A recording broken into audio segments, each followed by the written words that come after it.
የመጀመሪያው ካውንስሉ ያለፉት ረጅም ዓመታት በተለይም የ5 ዓመት ስትራቴጂ ፕላን አዘጋጅቶ ሲሰራ እንደነበር ይታወቃል።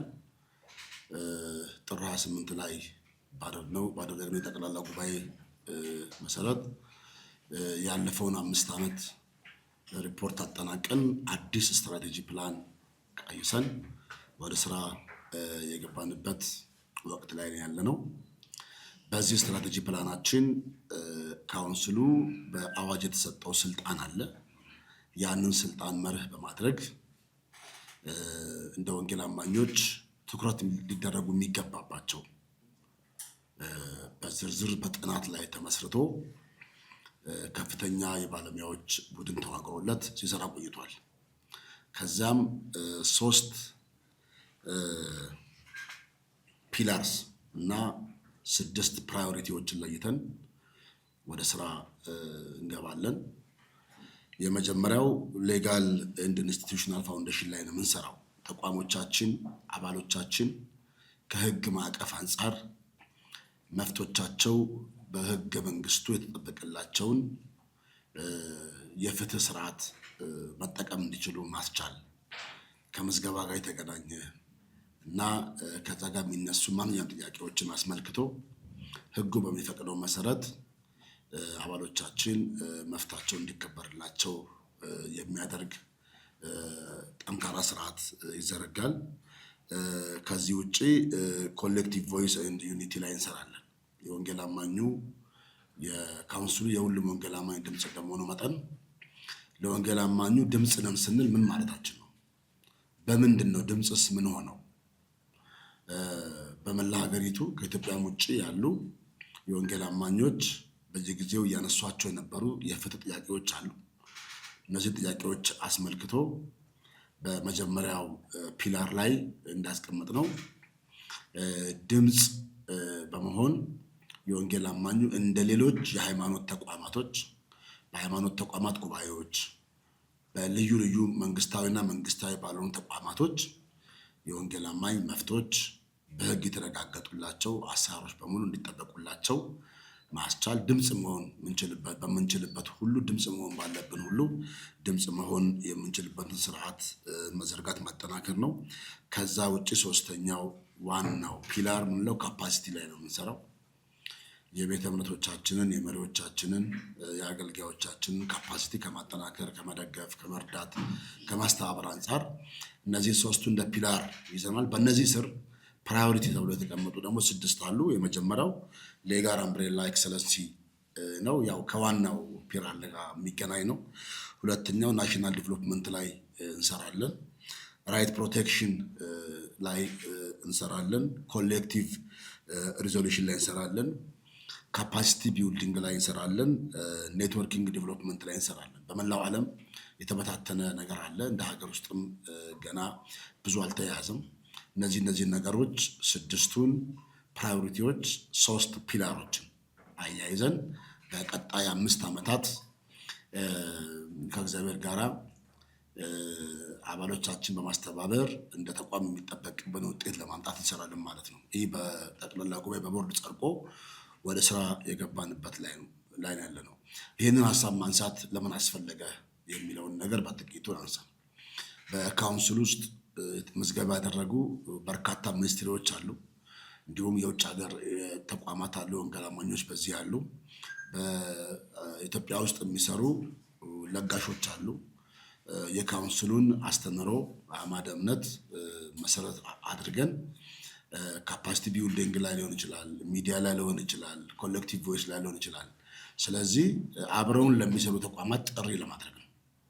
አብረውን ለሚሰሩ ፓርትነሮች ከኛ ጋር አብረው ማገልገል ለሚፈልጉ ይህንንና መሰል በሆኑ ከዚሁ በእያንዳንዱ ፕራዮሪቲ ስር ዝርዝሮች አሉ። ከመንፈሳዊ አንጻር፣ ከአስተዳደር አንጻር፣ ከዲቨሎፕመንት አንጻር፣ ከዩኒቲ አንጻር፣ ካፓሲቲ ቢልዲንግ አንጻር፣ ከሪሊፍ አንጻር እነዚህን በሙሉ ከኛ ጋር አብሮ መስራት ለሚፈልጉ ተቋማት በራችን ክፍት መሆኑን ሚኒስትሪዎችም በግል ከመንቀሳቀስ ወደ ካውንስሉ በመምጣት በጋራ አብረን መስራት እንደምንችል በራችን ክፍት መሆኑን ለማሳየት ነው። ሚዲያ ላይም እንደ አንድ ፕራዮሪቲ በካፓሲቲ ቢልዲንግ ስር የሚዲያ አካላትን በወንጌል አማኝ ዙሪያ ያሉትን የቴሌቪዥን ጣቢያዎችን ሊሆን ይችላል፣ ሌሎችንም አስመልክቶ አቅማቸውን የማሳደግ ኮንቴንት ላይ እንደገና በጋራ እየተወያየን የጋራ ችግሮቻችን ላይ በውስጥ በጋራ መፍታት የምንችልባቸው ነገር ላይ እንሰራለን። ይሄን ይመስላል። ስለዚህ ይህንን መልእክት ይህንን መግለጫ የሚሰሙ የካውንስሉ አባላት በተለይ ሚኒስቴሮች ላይ ትኩረት እናደርጋለን። ቤተክርስቲያን አጋዥ ተቋማት ፓራቸርችስ የምንላቸው ማለት ነው። በሀገር ውስጥም በውጭ ያሉ ወደ ካውንስሉ በመምጣት አብረው ከኛ ጋር መስራት እንዲችሉ በእያንዳንዱ እነሱ በሚመለከታቸው ላይ የመጡ መስራት እንዲችሉ በራችን ክፍት መሆኑን በዚህ አጋጣሚ አነሳለሁ። አመሰግናለሁ። ከቤቱ የሚነሳው ማንኛውም ጥያቄ እቀበላለሁ። መልካም ጥሩ ጥያቄ ነው። ካውንስሉ ወደፊትም እንደዚህ አይነት መድረኮችን ያዘጋጃል። ሚዲያዎችን መርጠናል። ሁሉም ሚዲያ አይደለም ለእንደዚህ አይነት ፕሮግራም የምንጠቀመው፣ የተመረጡ ጥቂት ሚዲያዎችን ብቻ ነው ኮሚኒኬት የምናደርገው። ከዚህ ቀደም እንደዚህ ለጥያቄም ክፍት ብዙ እንደማናደርግ ይታወቃል። አሁን ግን የትኛውን ጥያቄ ሚዲያዎች እንዲያነሱ እንፈልጋለን። የሚነሱ ጥያቄዎች ግን አብዛኛውን ብሔራዊ ጥያቄዎች ቢሆኑ፣ ሀገር አቀፍ ጥያቄዎች፣ ዓለም አቀፍ ጥያቄዎች ቢሆኑ፣ ቫሊዩ ያላቸው ጥያቄዎች ቢሆኑ የሚል እሳቤ አለን ለሚዲያ አካላት። ከዚህ የተነሳ የሚዲያ አካላትን ኢምፓወር ማድረግ ካፓሲቲያቸውን የማብቃት ኃላፊነት አለበት ካውንስሉ። ይሄን እናደርጋለን። በካውንስሉ የህዝብ ግንኙነት መምሪያ በኩል ስራዎች ጀምረናል ከአዲስ አበባ ዩኒቨርሲቲ ጋር። እንደዚሁ አንዳንዱ ችግሮች የተፈጠሩም ያሉት የሚዲያውን ለምን ዓላማ መጠቀም እንዳለብን ካለማወቅ የተነሳ ስለሆነ በተለይም የወንጌል አማኝ ውስጥ ያሉ የሚዲያ ላይ የሚሰሩ ወጣቶች ትንሽ እነሱ ላይ ኢንቨስት ማድረግ እንደሚያስፈልግ እናምናለን። ቲክቶኩን፣ ፌስቡኩን፣ ማህበራዊ ሚዲያውን በሙሉ ሌሎችንም ጨምሮ ለበጎ ዓላማ መጠቀም እንዴት እንደምንችል ሀገራዊ ፋይዳ ላላቸው ነገሮች፣ ብሔራዊ ዓለም አቀፋዊ ፋይዳ ላላቸው ጉዳዮች እንዴት መጠቀም እንዳለብን ማስቻል የሚችል የካፓሲቲ ቢልዲንግ ትሬኒንጎችን እናዘጋጃለን። በእርግጠኝነት በዚሁ ዓመት እንጀምራለን። ምቹ አድርገን አንዳንድ የራሳችሁን ስራ ስለምትሰሩ ከዛ ጋር በማይጋጭ መንገድ በዛ ሰርቲፋይ እናደርጋለን፣ መታወቂያዎችን እንሰጣለን። እንዲህ አይነት ፕሮግራሞች ሲኖሩ እነሱ እንጠቀማለን ማለት ነው። ሌሎችንም ቀስ ያልን የማስተማር ነገር እንሰራለን። በእቅዳችን ውስጥ ተካቷል። ከዚህ ውጭ የሐሰት ትምህርትና ልምምድ በተመለከተ ላለፉት 5 ዓመታት ያው መተዳደሪያ ደንባችንን እና ሌሎች መመሪያዎችን ተከትሎ ስንሰራ ቆይተናል። አንዳንዶቹ ምክሩን ተቀብለው የተመለሱ የተስተካከሉ አሉ። ሌሎች ደግሞ እስካሁንም ለመመለስ ያስቸገራቸው እንዳሉ ይታወቃል። እንግዲህ የእኛን ድርሻ አስመልክቶ የካውንስሉ የስነ መለኮት ኮሚሽን አለ። በጣም ጠንካራ ሁኔታ ስራ ጀምሯል። አሁን በዚህ የመጀመሪያው ዓመታችን ላይ በዚህ ጉዳይ ሲሪየስ ነገሮችን፣ ጠንካራ ነገሮችን ኢንቨስቲጌት አድርጎ ለስራ አስፈጻሚው ለቦርድ ያቀርባል፣ ያስወስናል። ያው የምናምነው ግን መጀመሪያ ምክሩ ላይ እናጠንክር ነው። ሰዎች እንዲመለሱ መርዳት፣ መደገፍ፣ ማገዝ ያስፈልጋል፣ ማስተማር ያስፈልጋል። ከእርምጃ መጀመር አለብን ብለን አናምንም። ሰዎች ቲክቶክ ላይ ወጥተው ስለ ጮሁ ደግሞ እርምጃ አይወሰድም። እርምጃ ለመውሰድ ተቋም የራሱ መርህ ያስፈልገዋል። አንዳንድ ጊዜ ቲክቶክ ላይ ካውንስሉ ለምን ዝም አለ የሚል ብዙ ሲጮህ ይታያል እንደምታውቁት። እና ቲክቶክ የሚመራው ተቋም መሆን የለበትም። ተቋሙ የራሱ መርህና አሰራር መመሪያ ያለው፣ በዛ መሰረት የሰራን ያለ ነው። ይቀጥላል ብዬ ግን አላምንም። ይስተካከላል፣ ግን ዲፋይን መደረግ አለበት። የስህተት ትምህርት ማለት ምን ማለት ነው? የቱ ነው ስህተት ትምህርት? ልምምድ ማለት ምንድን ነው የሚላል። ሰሞኑን የታየው የፖሊስ ልብስ ለብሶ የታየው ሁኔታ እኛን አይወክልንም። እንደዚህ አይነት ነገር እኛን አይወክልም። ቢኮዝ ያው የወንጌላውያን ልብሶች ይታወቃሉ። ወንጌላዊ ስናገለግል የሚለበስ ልብስ ምንም ይሄ ብዙ ዝርዝር አይፈልግም። ግን ልብሱ የሚመስለው የፖሊስ ልብስ ስለሆነ መጠየቅ ያለበት ፖሊስ ነው። ፖሊስ ያለበት አገላ ስለሆነ ያለ ነው። ልብሱ የሚመስለው የፖሊስ ነው። ፖሊስ ደግሞ የኔ ልብስ ለምን ለበስኩ መጠየቅ አለበት። እኛን ግን አይወክልም ባጭሩ እንዲያን ነገር። ስለዚህ ፖሊስ መጠየቅ አለበት። ለምን ለበሳችሁ፣ ለምን ያደረጋችሁ ብሎ በዛ ረገድ እንግዲህ እንጠብቃለን። እኛም ፖሊስ ምን እንደሚያደርግ እንደብቃለን ማለት ነው። ግን እኛ በዚህ ጉዳይ ላይ ኢንቮልቭ የማናደርግበት አንዱ ምክንያት እኛን አይወክልም የሚለው ብቻ ኦፊሻሊ በቂ ነው። ሌላውን ግን ፖሊስ የራሴን ልብስ ለምንለበስ ህግ አይፈቅድልህም ብሎ በተቀመጠው መሰረት የመጠየቅ ኃላፊነት አለበት ማለት ነው። ሀገራዊ ምርጫን አስመልክቶ የወንጌል አማኞች ሚናቸው ምን መሆን አለበት የሚል አለ።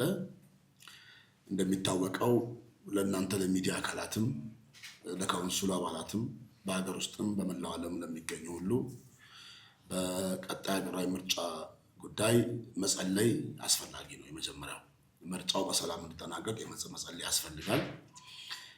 ከዚህ ውጭ የወንጌል አማኞች በሀገር ገጽታ ግንባታ ላይ ላለፉት ረጅም ዓመታትም ሚና አለን። ዜጋም ነን፣ የሀገሪቱ ዜጋ ነን። ከ35 ሚሊዮን በላይ ያለው የወንጌል አማኝ ህዝብ በዚህ ሀገር ላይ ድምፁን ወጥቶ ይሰጣል፣ ይመርጣል። ለመምረጥ ደግሞ እያንዳንዱ ሰው የራሱ መፍትና ፍላጎት ነው ያለው። እኛ ግን የምናስተላልፈው ጤናማ በሆነ መንገድ፣ ሰላማዊ በሆነ መንገድ አማኙ ድምፁን መስጠት አለበት። እየለማ ያለውን ልማትም ማየት አለበት፣ ራሱ ማገናዘብ አለበት። አሁን ህዝቡ ብዙ ነገር ያወቀበት ሰዓት ላይ ያለ ነው። እከሌ ይሻልሃል ብሎ ማንም ሰው ቢነግረው ህዝቡ ሊሰማ ላይሰማ ይችላል። ህዝቡ ጸልዮ ሀገሪቷን ለማስቀጠል ምን ማድረግ አለብኝ የሚለውን ነገር ራሱ ነው መወሰን ያለበት። በዚህ ልክ ግን እኛ የወንጌል አማኙ እንደ ዜጋ ንቁ ተሳትፎ ማድረግ አለበት። ካርዱን መውሰድ አለበት። ምርጫውን መምረጥ አለበት። ድምፁን መስጠት አለበት። ሀገራዊ ዜግነቱን ሊወጣ ይገባል። ከሁሉ በላይ ደግሞ ጥብቅ ጸሎት መጸለይ አለበት። ሁከት መፍጠር፣ ጸብ መፍጠር፣ ያልተገባ እንቅስቃሴ በሚዲያ ላይ ማከናወን ማድረግ፣ ምርጫውን ሊያስተጓጉሉ የሚችሉ ነገሮች፣ የሰዎችን ስም ማጥፋት፣ የሐሰት መረጃዎችን ማሰራጨት፣ ከምርጫ ጋር ተያይዞ እንዲያን ነገሮችን በሙሉ መቆጠብ ያስፈልጋል። በወንጌል አማኝ ውስጥ ያሉ የህግ ባለሙያዎች በዚህ አጋጣሚ ትልቅ ምስጋና ለነሱ አለኝ። አንዳንዶች የደወሉም የፍሪ ሰርቪስ እያገለገሉን ያሉት በበጎ ህሊና አሁንም እንደዚህ አይነት የመፍትሄ ጥያቄ አስመልክቶ የመፍትሄ ጉዳዮችን አስመልክቶ በበጎ ፈቃዳቸው እየረዱ ያሉን ስላሉ ትምህርቶችን፣ ስልጠናዎችን፣ ግንዛቤ ማስጨበጫዎችን በኢቫንጀሊካል ቴሌቪዥንም በሌሎች እዚህ ባላችሁትም ሚዲያዎች በመውጣት ለህዝባችን የማስተማር የማስረዳት ነገር ይጠበቅባቸዋል እና በዚህ አጋጣሚ ለእነሱም ጥሪ ያስተላልፋለሁ ማለት ነው። ልንበረታ ይገባል፣ ልንያዝ ይገባል። በቀጣይ 5 ዓመታት ቤተ እምነቶቻችን ወንጌል ስርጭት ላይ አተኩሮ ይሰራሉ። እነሱ እንደግፋለን። ካውንስል በቀጣይ ወንጌል ስርጭት አንሰራም፣ ግን እንደግፋለን። አንድ ሳላመሰግን ማላልፈው በዚህ ሰዓት በመላው ገጠር ኢትዮጵያ ከስራዎቻቸው ጎን ለጎን ወንጌልን እየሰሩ ያሉ ያው እንደምታውቁት ወንጌል በብዙ ዋጋ መክፈል ነው እዚህ ደረሰ። የገጠር መምህራኖች፣ ዲኤ ሰራተኞች፣ ጤና ኬላ ሰራተኞች እነዚህ ለወንጌል አማኙ ትልቅ ስራ ላይ ነው ያሉት። ለብዙ መከራ ውስጥ ነው የሚያልፉት። ቅድም የተባለው ስደት እነሱን የሚያጋጥማቸዋል። አሁን ላይ እንኳን የአምልኮ ቦታ አጥተው መቀበሪያ ቦታ አጥተው የሚቸገሩ አሉ። በዛ ውስጥም ሆኖ ግን ወንጌል ይሰበካል፣ ቤተክርስቲያን ይስፋፋል። ምናልባትም ይህንን መግለጫ እየሰሙ ያሉ በገጠሪቱ የኢትዮጵያ ክፍል ላይ ያሉ እነዚህ የመንግስት ሰራተኞች፣ ነጋዴዎች፣ በተለያየ ስራ የተሰማሩ ገበሬዎች ወንጌልን በአግባብ እየሰጡ ማሳቸውን ሰጥተው ቤታቸውን ሰጥተው ቤተክርስቲያን እንድትተከል ዋጋ እየከፈሉ ያሉ አሉ። እነሱን በዚህ አጋጣሚ ማመስገን እፈልጋለሁ።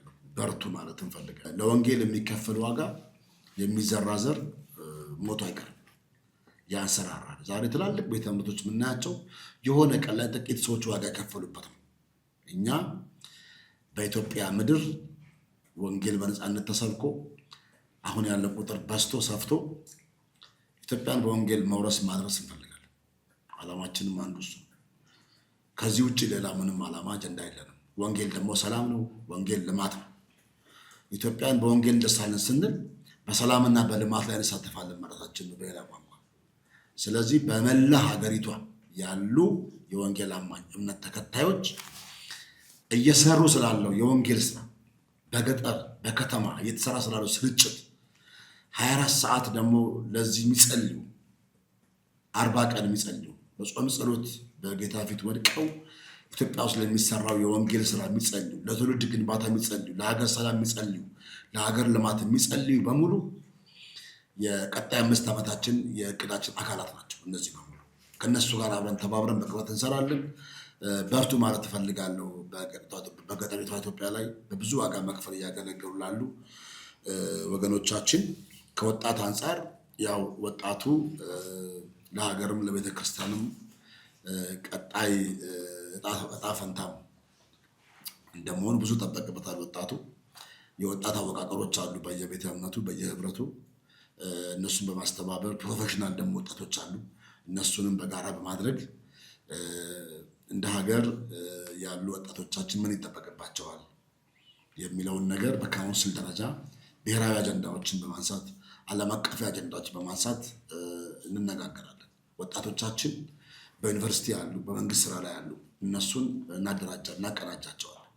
አንዳንድ ሀገራዊ ጉዳዮች ላይም ግንባር ቀደም እንዲናገሩ ያስፈልጋል። ለምሳሌ አንድ ሀገራዊ ጉዳይ እንደዚሁ ለማንሳት ያክል የህዳሴ ግድብ ጉዳይ አንድ ወቅት አጀንዳ ነበር። በአንዳንድ ኢትዮጵያ ውስጥ ባሉ የሃይማኖት ተቋማት ዘንድ ያሉ ወጣቶች ሲሪየስሊ በአረብኛ ቋንቋ ነበረ ሲሞግቱ የነበሩ። ከወንጌል አማኞች ወጣቶች አንጻር በዓለም አቀፍ ሚዲያዎች ላይ በዛ ርዕስ ህዳሴ ግድብን አስመልክቶ የኢትዮጵያ መብት ከማስከበር አንጻር፣ ከህግ አንጻር፣ ከዓለም አቀፍ ህግ አንጻር እየጠቀሱ መሞገት ያስፈልግ ነበር። የሞገቱም አሉ፣ እነሱ እናመሰግናለን። ግን በጣም ሰፋ አድርገን እንደዚህ አይነት ሀገራዊ አጀንዳዎች፣ ዓለም አቀፍ አጀንዳዎች ላይ መሳተፍ ያስፈልጋል። አሁን የወደብ ጉዳይ አለ።